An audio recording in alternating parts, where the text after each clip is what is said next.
but a guy who knows a heck of a lot about finances and knows a heck of a lot about everything. Former professional football player and New York Jet, and candidate for New York City Comptroller Michael Faulkner joins us right now, along with Frankie. Mike, how are you? Good to see you again. Good to see you, John, and Frankie Five Boroughs, my buddy. That's me. How are you? Okay, man, doing good. So, doing good. Michael, a lot I want to talk to you about. We're trying to at least, nibble around the edges on some sanity in this whole racial unrest that's going on. But the movement to defund police, you ran for controller, you know how much the cops cost our city, you know how much they need, you know where corners get cut.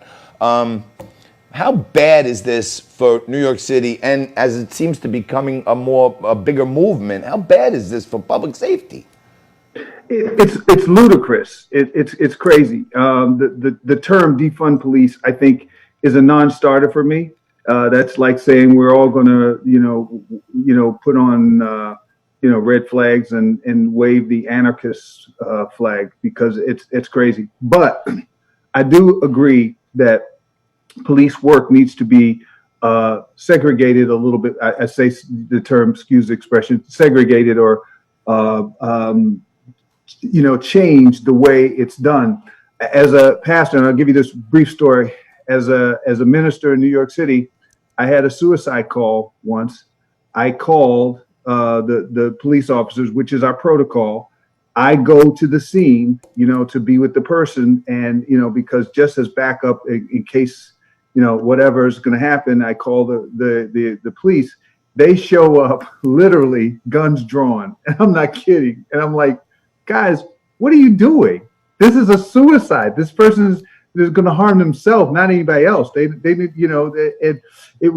sorted it out, because as New York City cops do, I love the fact that they send supervisors, and supervisors are but these cops didn't know what they were doing. So in saying we need to have a better handle on social service needs, absolutely. And should that be relegated to police work? No. And police are, the policing is changing as our society and as our culture is changing.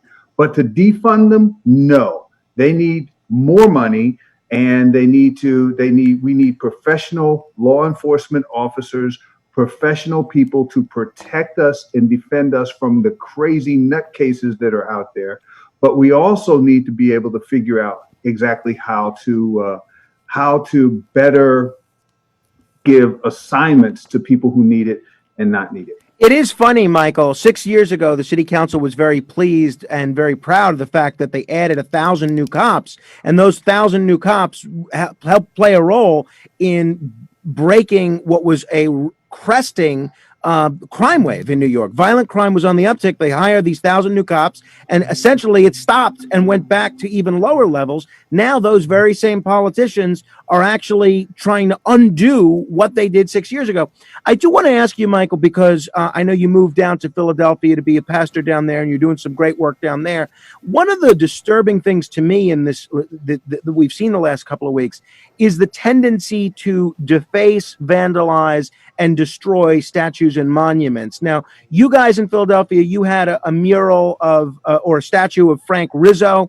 The city decided, they went through the proper channels, that they're going to take it down. Okay, we can be happy with the decision, be unhappy with it.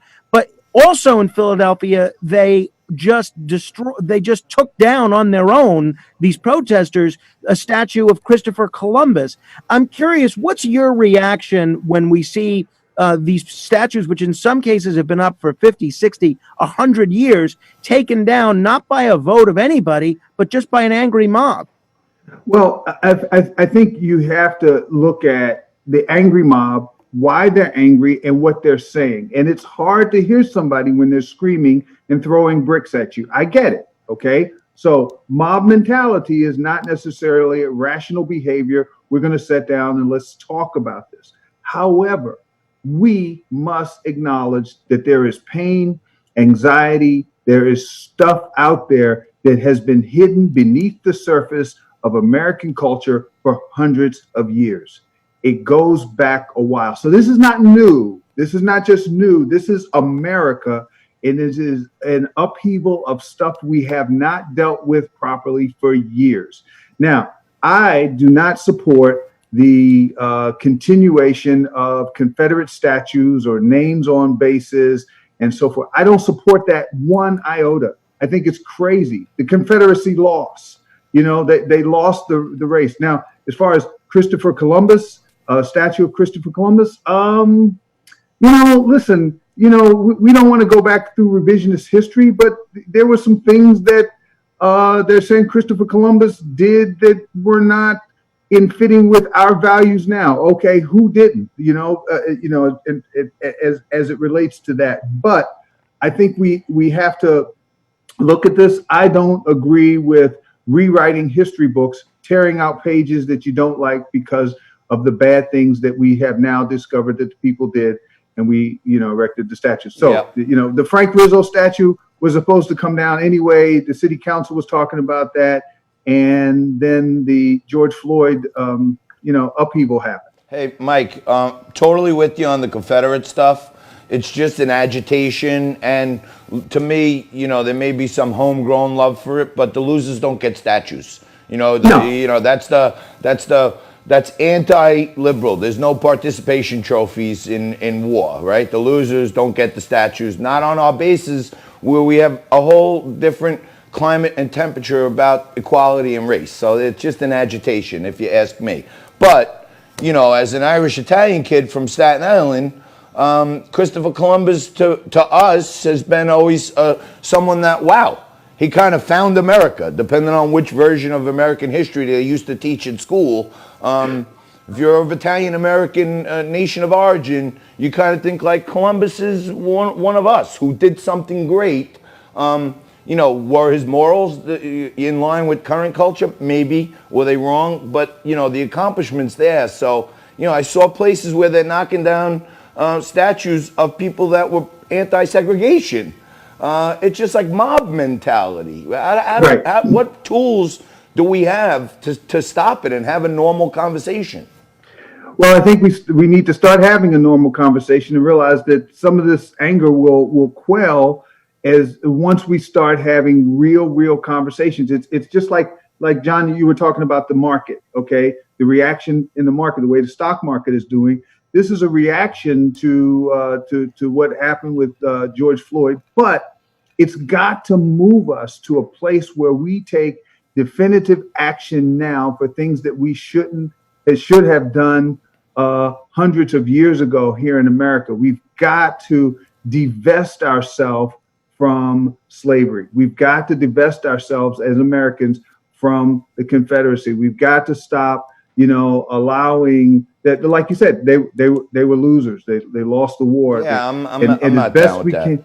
As best we can, we need to try to reverse the Great Compromise of 1877 as best we can, because that's what started us on this huge downward spiral towards segregation and separate but equal and all of that stuff. Michael, we only have about a minute left, but I want to get your take in terms of what this protest movement means for the future in sports, specifically in the National Football League. Colin Kaepernick sort of began this. Drew Brees had to apologize, I think, 3 or 4 times for saying people shouldn't take a knee during the national anthem. Now, even the NFL commissioner, Roger Goodell, has said the NFL was wrong with the stance that they took towards Colin Kaepernick. As a former NFLer yourself, what's your view in how this is going to act, how this will be going forward? I will stand and salute the flag of the United States of America always. That with my hand over my heart. My fathers, my grandfathers, they all served. Okay, so I'm a proud American.